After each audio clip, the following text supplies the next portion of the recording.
Hello，大家好，我是肉丝。Hello， 大家好，我是熊三。不知不觉年已经刚过完了好久了，你们感觉怎么样呢？我感觉都在刚吃完年夜饭了，我到现在都还没反应过来。去年过年是第一次过年，第一次看月光，第一次看鞭炮，肯定什么都是第一次刚干了。他对什么东西都感觉好好奇啊。今年也是我很难得的一次回江西老家过年，因为今年老爸是60大寿，在江西农村的话，他这个60大寿的话还是比较隆重的。最近好多视频下面，我看见有好多姐妹们都在问吴总的事情，对吴总感觉好好奇，感谢姐妹们对吴总的关注跟关心。之前吴总在外面城里上学，我还也在外面城里上学，所以他们两个平时都不怎么回家。以前视频里面都出现好少好少，大家都比较陌生。今年的姐妹们应该记得，之前我拍视频的时候，那时候吴总出境，要不是放假了，在家，还有比如说吃饭时间吃一下饭，咱没这么多话。那真的妈她也长大了。我的女儿因为她也是现在读高3嘛，所以她学习的任务是很重的。对，说实话，就是如果自己经历过高考，或者是说家里有正在高考的那个家长，应该会知道，就小孩子的话，现在这个阶段真的是连睡觉的时间都是不够的。你不要说你那个大的，我们家这个小的吴真都有时候都睡觉时间不够。是的，所以小雨出境的时间会更少，因为我之前一直是在外地工作，然后他爸爸嘛带着他在遂昌这边，有时候他爸爸工作也忙，爸爸休息的时候嘛他在上学，他上学的时候嘛他爸爸休息，所以说时间都凑不到一块去，所以平时也没有人带他回来，只有逢年过节的时候我们也放假了，所以才有时间带他回来一趟。我也在评论区下面看到有很多姐妹们关心我，大侄子吴桐。他的基本情况呢，我也跟大家讲一下啊，因为关心的姐妹还是比较多。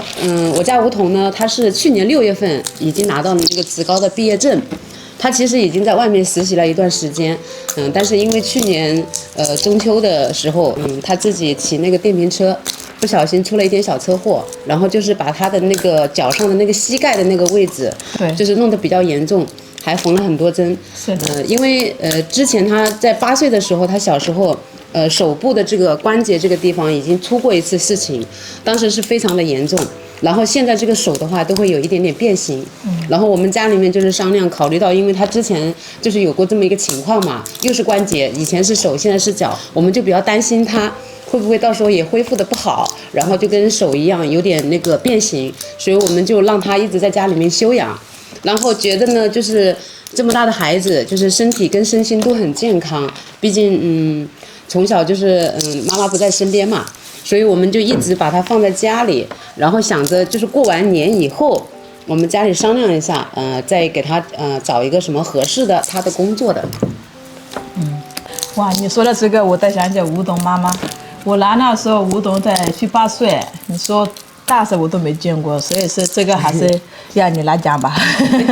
关于那个吴桐的妈妈，也就是我的前大嫂，其实我的大嫂是一个真的很好的一个人。那有时候人就很矛盾了，就会讲，哎，那你大哥也很好啊，那你说你大嫂也很好，那为什么2个人那个离婚了呢？其实我认为啊，就是婚姻里面就是能够走在一起，就或者是走散掉，没有谁好或者是谁不好，只是说2个都很好的人，可能他的生活习惯可能脾气性格可能合不来，所以说他就分开。在吴桐1岁多的时候，我的前大嫂就离开了，也算是比较那个和平的吧，就是双方都谈好了。我也不太希望就是很多人就是说去一直在这里找我的那个大嫂，她现在因为有她的家庭，我也在这里衷心的祝福她过得幸福。再说回我家吴桐，其实从小真的是就是比较可怜吧，因为确实很小的时候他妈妈就走了，然后我们家里面的时候，因为阿哥也没有结婚嘛，我们从内心来说其实是很心疼他。他走的时候他1岁多一点，那时候才刚刚会走路，然后大哥那时候在上海工作，我们也在上海，然后没有办法把他带在身边，然后大哥就当时就买了火车票就把他送回来，然后就给到我们表哥表嫂带。我说实话，这里我也真的很感谢我的表哥表嫂，就是我们家在任何有困难的时候，他都会伸出援手，然后表哥表嫂也就帮我们一直带着，然后后面上幼儿园呐、然后读1年级、读2年级，一直是表哥表嫂帮我们在带着，然后后面是因为大哥无意间就是回来看他，他觉得小孩子嘛，就是这么多年父母都不在身边，他觉得好像努力也没有多大的意义。然后那时候读2年级，说实话就是基本的事情他也能够独立完成。然后大哥考虑再三，就是觉得他现在就是能够一边工作一边去照顾梧桐，所以就这样子，那时候读2年级的时候就把梧桐给带回上海去了。但是梧桐，我说实话，他从小蛮独立，也很听话，特别特别的一个独立、一个听话的一个孩子。因为我们那时候就是暑假里面，我们会接到身边来玩一下。我跟你讲，你还不知道，梧桐那时候小的时候都跟吴涵怡，因为他跟吴涵怡是差不多大的，他跟吴涵怡都是一起喊妈妈的，喊妈妈。都不喊婶婶，都是喊妈妈的。因为他怎么说呢？他妈妈走了，你想想1多岁的小孩子啊，他肯定他什么都不懂，所以说好可怜啊，这个小孩子。我跟你讲，梧桐小时候真的很独立的。那个大哥一个人在上班，大哥那时候做的那个餐饮嘛，大哥是住在店里的，梧桐每天也是跟着住在店里面。大哥他只管上他自己的班，他能够把他自己的学习、生活所有的东西他自己能够弄好，真的很听话。我想想那年吴建宇在外面上班，我专门说要去给梧桐。为什么？本来我结婚那时候我说梧桐你回来吗？他说梧桐上学回不来了。我那天还专门叫吴建宇请假我去给梧桐。我大肚子呀，我还到那里我还带梧桐去外面那个上海边上那个外面去玩了一带。我看他好小又好懂事，好听话。过几天也就是梧桐的18岁成人礼了。说实话，在我们小时候可能，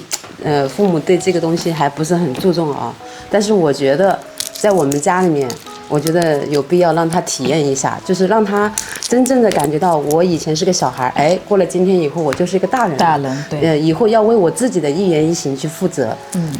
然后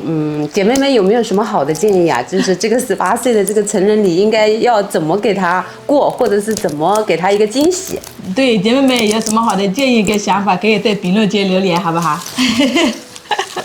好不好呀？现在年也过完了，准备开始工作了。过几天我准备把一家人带出去外面转一转。对。最后再次感谢粉丝朋友们支持跟喜欢我们全家人。2025年我会不忘初心，认真过好每一天，给姐妹们分享更多好的作品。最后也祝大家心想事成，越来越好。